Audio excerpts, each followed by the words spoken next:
मुंबई उच्च न्यायालयाकडून कबूतरखान्यावर तुर्तास बंदी तर कंट्रोल फीडिंगला परवानगी देण्याचा निर्णय पालिकेने घ्यावा, कोर्टाचे निर्देश। 20 तारखेपर्यंत तज्ञांची समिती स्थापन करणार।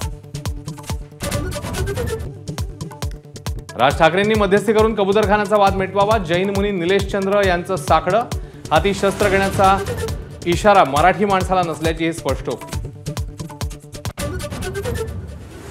कबूतरखाना प्रकरणी आंदोलकांची धरपकड केल्यानं मराठी एकीकरण समिती आक्रमक, जैन आंदोलकांवर गुन्हा नाही मग आमच्यावरच का, एकीकरण समितीचा सवाल।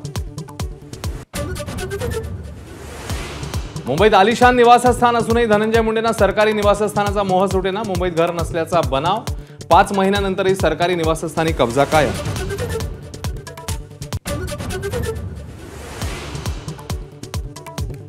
गोंदिया जिल्ह्यात ध्वजारोहण करण्यास छगन भुजबळांचा नकार, नाशिकमध्ये ध्वजारोहणाची संधी न मिळाल्याने भुजबळ नाराज असल्याची चर्चा, लोढा गोंदियात ध्वजारोहण करणार।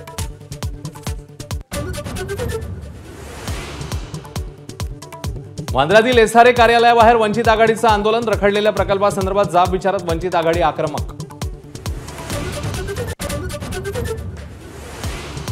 मराठा आंदोलक मनोज जरांगेंचा मुख्यमंत्र्यांवर पुन्हा गंभीर आरोप, मुंबईत होणाऱ्या मोर्चाविरोधात फडणवीसांनी कट रचल्याचा दावा, माझाच्या मुलाखतीत जरांगेंचं